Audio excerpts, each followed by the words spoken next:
чарчайсыздарбы? Чарчаган сооп чарчоо да.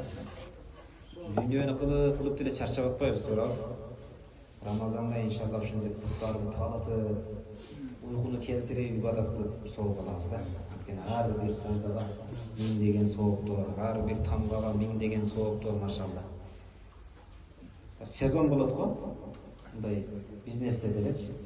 Рамазан ибадаттын сезону да. Өтө көп ибадат кылыш керек. Бардык жакшы иштерди көп кылыш керек. Эрешендүүлүктү көп кылыш керек, кечиримди көп кылыш керек, ибадатты көп кылыш керек. Түрү менен. Жата калса эң жакшы ушундай күнүгө кечинде. Анткени кадыр түндү издеш керек да. Рамазанда бир өзгөчө бир түн бар, кадыр түн. Ким ошого туш келип кала турган болсо, кандай гана ибадат кылбасын, ошону 1000 ай кылгандай сооп алат. 1000 ай. Ошон үчүн кичине садака берип коебуз. Ихлас сүрөсүн күнүгө ошол түндө окуп коебуз. Күнүгө дуа кылып коебуз ошол мезгилдечи. Куптандан кийин отуруп. Кадыр түнгө туш келип кала турган болсок, анда ошол кылган ибадаттардын баардыгы эселенип көбөйт иншалла. Кылабызбы иншалла? Алла разы болсун. Юсуф сүрөсүнү тафсирлеп атканбыз. Эми баштадык да. Окуяны эми баштайбыз. Юсуф сүрөсү канчанчы парада келет экен, кече мен айттым эле. 12 менен алышты. Жакшы эле угат экенсиздер, а? Аягында комуштуксам көп эле конкуренттер бар окшойт. Аузу биллахи минаш шайтанир ражим. Бисмиллахир рахманир рахим. نحن نقص عليك أحسن القصص بما أوحينا إليك هذا القرآن وإن كنت من قبله لمن الغافلين إذ قال يوسف لأبيه يا أبت إني رأيت 11 كوكبا والشمس والقمر رأيتهم لي ساجدين صدق الله العظيم. Keçe Kur'an'ın faziletini aytkanбыз. Kur'an'dагы аяттардын hurufu muqattaat өзгөчөлүгүн айтканбыз. Бүгүн негизги темага өтөбүз. Аллах таала эмне дейт? Нахну нақуссу алейка ахсанал қасас. Мухаммад алейхиссалам, биз сизге ахсанал қасас окуялардын эң коозун баян кылабыз дейт. Юсуф сүрөсү ушунчалык кооз, Кур'ан өзү кооз. Анын ичинде Юсуф сүрөсү ушунчалык кооз баяндалынган. Ар бир аятта ала турган өтө көп мисалдар, өтө көп ибраттар, өтө көп үлгүлөр бар. Бима ухайна илейка хазал Кур'ан. Сага ушул Кур'анды түшүрүү менен. Бул Юсуф сүрөсү пайгамбарыбыз саллаллаху алейхи ва салламга муфассириндер айтат, Маккада түшкөн дейт. Меккелик мушриктер пайгамбарыбызга келип айткан.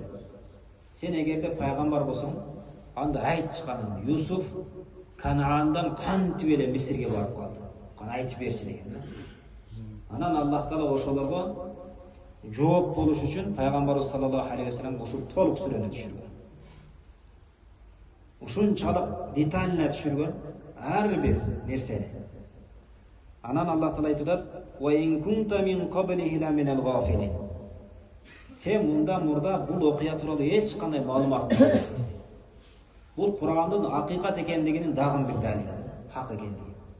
Пайгамбарыбыз саллаллаху алейхи ва саллям еврейлер менен таалимде чогуу отурган эмес, Тауратты билген эмес. Эгерде Тауратты билген күндө дагы Тауратта мына Юсуф сүрөсүнү кандай кеңири баяндаган болсо, андай баяндалган эмес. Аллах таала Кур'ан-ы Каримде муну эмне кылып кеңири баяндап бериптир. Жана ушул сүрөдө Аллах субханаху ва таала ахсанал қасас деп айткандыгын дагы бир себебини муфассириндер айтат. Бул сүрөдө биз өтө көп мисалдарды түшүнөбүз дейт. Юсуф сүрөсүндө Юсуф алейхиссалам окуясында биз ушул нерселерди үйрөнөбүз. Кантип адам кыйынчылыкка сабыр кылса, анын түбү кыргызда айтат го, сабырдын түбү саалтын, алтын болот экендигин түшүнөбүз. Кандай хасат кылган адамдардын көрө албастык кылган адамдардын акыбети өкүнүч жана шермендечилик экендигин түшүнөбүз. Жана сиз менен биз Юсуф сүрөсүндө адам кыйынчылыктарга сабыр кылыштык экендигин жана ийгилик жерден эмес, ийгиликтин жыйынтыгы асмандан чыгат экендигин түшүнөбүз. Адамдар акылга салат да, мен мындай план кылсам, мен мындай кылып берсем, анан тигини басып коем депчи. Жок. Аллах Таала бир нерсени чечкен болсо, бирөөнү падыша кылууну чечкен болсо, аны кудуктан алып чыгып туруп падыша кылып коет. Түрмөдөн алып чыгып туруп падыша кылып коет. Юсуф алейхиссалам кудуктан чыгып түрмөгө түштү, Мисирге барып. Түрмөдөн келип туруп эмне болду? Падыша болду Мисирге. Ошон үчүн ийгилик каяктан чыгат экен? Ийгиликтин чечими асмандан чыгат. Ушул нерсени эмне кылат экен? Бул сүрөдө Аллах субханаху ва таала түшүндүрөт экен. Эми башын баштап койла. Ид кала Юсуф ли абихи я абати инни раайту ахада ашара каукаба. Ошол жерин эстегенге ылайыктуу дейт. Качан Юсуф алейхиссалам дейт, өзүнүн атасына айтты эле дейт. Менин атакем, я абати. Бул жерин адеп түшүнөбүз. Атага кайрылганда адеп менен кайрылыш керек экен да. Атаке. Же болбосо ата деп, сен деп, аны сенсиретпестен атага адеп кылыш керек экен.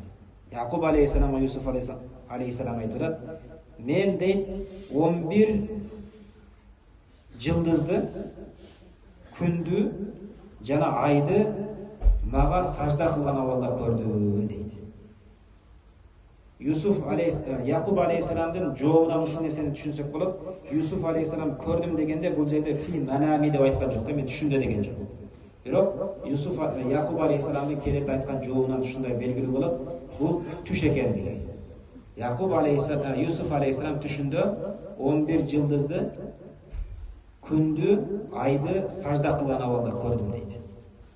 Кийин муну Юсуф алейхиссалам өзүнүн өңүндө дагы көрөт. Аны Аллах субханаху ва таала чын кылып көрсөтөт. Сажда кылуу кандай экендигини кийинки сабактарда иншалла айтып беребиз. Макулбу? Бул ушундай болот. Күнүгө кичинеден айтып беребиз. Кызыга келгенде токтотуп коебуз. Эртеге дагы келиштигиңиздер үчүн да. Эртеге кызык болот иншалла. Макулбу? Субханаллахи ва бихамдихи, субханакаллаху ва бихамдик, ашхаду ан ла илаха илля анта, астагфируллах.